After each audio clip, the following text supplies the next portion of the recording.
In 1825, three Murphy brothers purchased an old woolen mills in Midleton in County Cork and converted it into a distillery on the banks of the Dungourney River.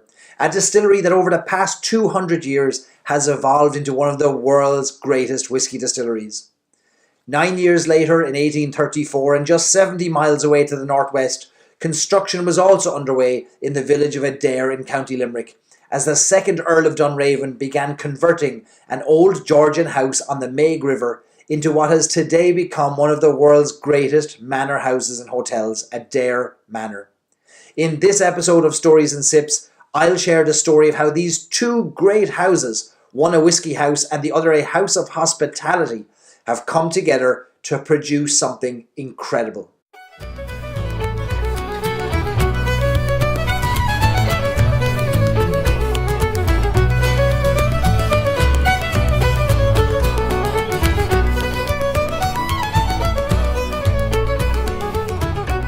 Welcome to episode number 11 of Stories and Sips. I'm Barry Chandler, an Irishman in Ohio, converting unsuspecting Americans to the joys of Irish whiskey. A big thank you as always to Irish Whiskey Magazine for their support of this episode. Their latest issue is out now and I can't wait to get my hands on it. If you haven't already subscribed, you can do so by visiting irishwhiskeymagazine.com.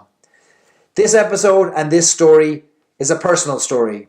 So I hope you'll indulge me as I build up to the whiskey element of the story and I set a scene. When I was 15 years old, we're going back that far, I got a job in the Commodore Hotel in Cove in County Cork, overlooking the pier where the last passengers boarded the ill-fated Titanic before it sailed off to its doom. For many Americans watching this story, there's a good chance your Irish ancestors left from Cove bound for the New World. I had applied at open interviews for the job of a lifeguard. Not because I was a great swimmer, but Baywatch was big at the time. Unfortunately, my cover was blown when the interviewing manager asked me how long it would take to swim a length of their very small 15-metre pool. After a 10-second pause to think, I replied, proudly, that I'd get there. He looked up from his interviewing notes and asked me if I'd like to be a waiter. And so my career in hospitality was off. Now, I was the only male figure in a bar and dining room full of women, and I remember as clear as day, even though it was 25 years ago at this stage, 3 local women of the town would come into the lounge every day for a pot of tea. After their afternoon stroll, they would be celebrating their perambulation of the promenade with a piping hot pot of Barry's tea. I quickly picked up on their quirks and would provide them an additional pot full of hot water just to make the tea go a little bit further. And I'd throw a few chocolate biscuits their way if I was feeling particularly flamboyant. They loved me for it, and they'd make sure to sit in my section to be served by a 15-year-old boy who was charming the socks off them. Now, it wasn't long before they pulled me aside and said, "You know what? You should become a hotel manager. You're great at this." And buoyed by their encouragement and not held back by any lack of knowledge about what a hotel manager did beyond doling out plates of chocolate biscuits and pots of tea, I thought, you know what? That sounds great. And so with less thought than you might take considering whether to buy a red or a green sweater, I was going to be a hotel manager. And in the winter of 1996, I sat down with a copy of Ireland's Hotel Bible, the Be Our Guest Guide, and I wrote letters to all the 5-star hotels I could find, in the hope that they would accept me as a trainee manager. Straight to the top for Barry Chandler, no point wasting time on lowly 3 or 4-star hotels for this young optimist. And off went 20 or so letters, and a couple of weeks later, the phone rang at home, and it was the nice people of Adare Manor inviting me to an interview. I was blown away. I didn't know where Adare was. It just looked really nice in the 1-inch by 1-inch thumbnail picture in the guide. And so 6 weeks later, I found myself walking up the long driveway of one of the leading hotels of the world at the time, turning the infamous Holy corner named for the time that the then owner first set eyes on his purchase. I too set eyes on a building that I was hoping was going to be my home for the next few years. I was fortunate enough to have been offered the position of trainee manager, and I joined another young hopeful lad who himself was offered a position. But I remember the phone call offering me the job when the HR director asked what size jacket I wore. Well, I'd never worn a jacket, so £100 17-year-old Barry said, "I'm a size 46, I think." She replied with her assumption that I was probably more of a 36. But what did details matter? I was off to Adare Manor. And 2 days after my leaving certificate, for those of you in America, that is the last exam of the high school, the Irish equivalent of high school, the family packed the car with my belongings and dropped me off to conquer my little corner of the world. Now for a young fella, the first time away from home, it was pretty overwhelming. 840 acres of beautiful manicured parkland, an 18-hole golf course, a 175-year-old manor house, 5-star service, tuxedos in the evening, morning suit before 3 p.m, urinals with flushing handles. It was all very fancy and far from what I was raised. But my time as trainee hotel manager involved me rotating between departments. And early on, I found myself in the bar. This is where we're getting to the whiskey part that I know you've been waiting for. Well, I'd spend my time between their tackroom bar, which was underground, and the more formal afternoon tea-style cocktail bar upstairs. And it was here in this cocktail bar, that I first encountered a bottle with the distiller's name on it.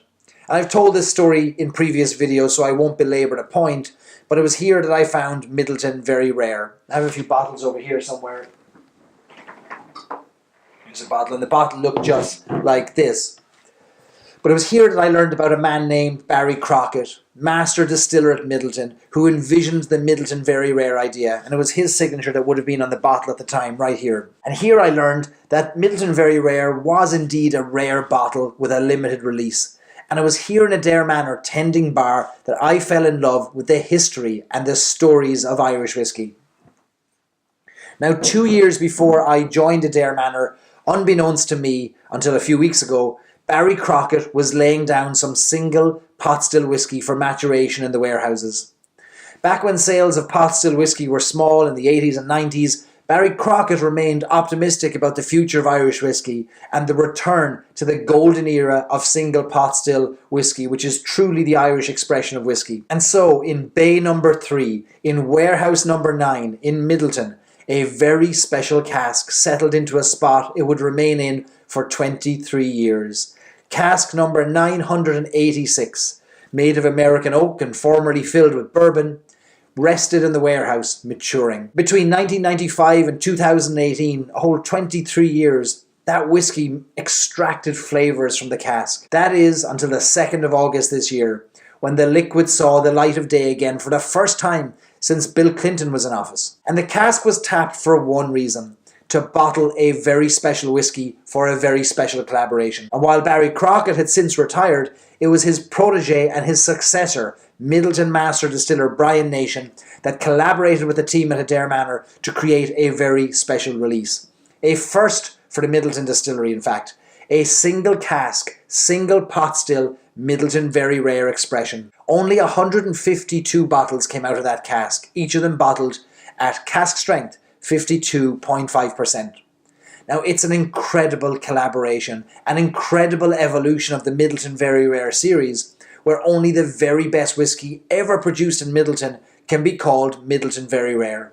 And I am ready to drink it. I've been lucky enough to receive a taste of this incredible whiskey, and I was wondering if my overtime from Adare Manor was ever going to be paid. This must be it. So isn't this a lovely little bottle? It's not a perfume bottle, but the aroma inside certainly smells like perfume. Wait till we pop it. Even the sound is great. So let us first pour it into the glass. I'm going to throw the whole measure in there. No point in leaving any in the bottle. So let's start with the nose. It's got such a rich, sweet nose.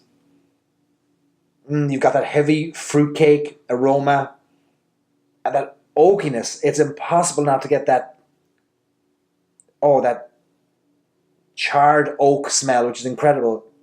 And you've got some fresh fruit too, like pears and apples. But that oakiness is coming through so strong. And now to taste it. It's got that incredible pot still texture, that creaminess. It's got, again, that heavy fruitcake flavors on the front, that cask strength giving you that bite. There's almost like a honeyness, there's a sweetness to it. It's got the texture of a classic single pot still Irish whiskey. It's really a star.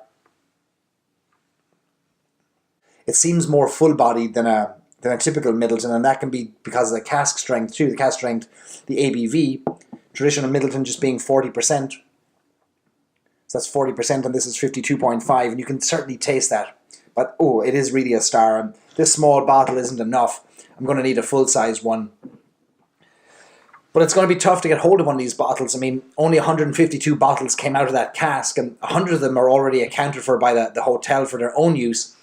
But it's going to retail for €2,000 when it goes on sale to the public after their official launch next month, which puts it up there as probably one of the most expensive Irish whiskies on the market today, but also maybe one of the whiskies that would be of most value to the right collector or to the right fan of Irish whiskey, because it is one of the rarest Irish whiskies that is for sale today. But thinking about that launch next month as they launch it to the public, it's going to be an incredible launch. Adare Manor is bringing back to the hotel the man who laid down the first cask, this cask, Barry Crockett. His successor, Brian Nation, is going to be there. And the first 22 people to buy the bottle of Midleton Very Rare, bottled for Adare Manor, are going to be invited to this special evening of tasting and conversation.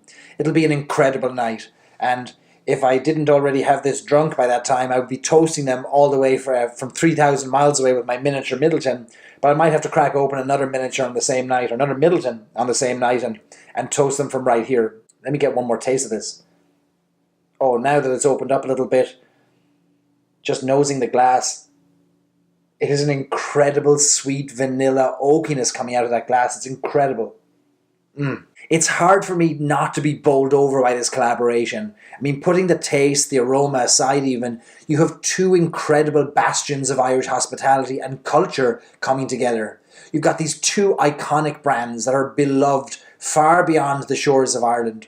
And you have one of the world's most luxurious and welcoming hotels recognizing and tipping the hat to the world's most luxurious, most iconic Irish whiskey in Midleton Very Rare. I mean, what they have put together here melds a combined 400 years of history and learning and progress and stories. Can you imagine the stories over the past 200 years per brand? It gives me the chills. Adare Manor reopened just before Christmas last year following a €30 million investment in its refurbishment. The new owner, JP McManus, who's well known and loved businessman in Limerick, he transformed the hotel because it really was an aging structure, and to today being one of the greatest hotels in the world. And I don't think that the investment or the refurbishment was truly complete until this bottling of Midleton Very Rare joined the party. And I'm thrilled that 21 years after my first introduction to both brands, to Adare and to Midleton, I find myself right in the middle of them again with this tasting. It is a absolutely extraordinary bottling. It's an incredible bottling, and it brings back incredible memories for me. I can picture myself right now standing behind the cocktail bar, gazing at the bottle of Midleton Very Rare. It was on the right-hand side. I still picture it today. In 1856, Lady Caroline, the wife of the Earl of Dunraven, said this of Adare Manor: "This charming spot was my home of unclouded happiness for 40 years. May heaven's choicest blessings be poured with equal abundance on its present and future possessors." I think she got her wish. So to Brendan O'Connor, resident manager at Adare Manor, who kindly shared this drop with me, the entire team at Adare, to Barry Crockett, to Brian Nation, and to Mr. Micheál O'Camán, prestige ambassador for Midleton Distillery, for sending me some of these pictures. Sláinte, you've made this lad very happy. I'm just going to sit here in awe and wonder. It's an incredible taste. Woo. Beautiful. If you liked this episode, and sure why wouldn't you, isn't it about whiskey? Please subscribe so that I can foist my opinions upon you and slowly, subliminally and successfully convert you to the joys of Irish whiskey. You can subscribe to this episode on iTunes, SoundCloud and wherever you get your podcasts by simply searching for Stories and Sips. And of course you can see every episode in full Technicolor by subscribing on YouTube. And if you know a friend who might like Stories and Sips, then be a good friend to them and forward them a link so that they too can be converted to the Irish nectar. Sláinte.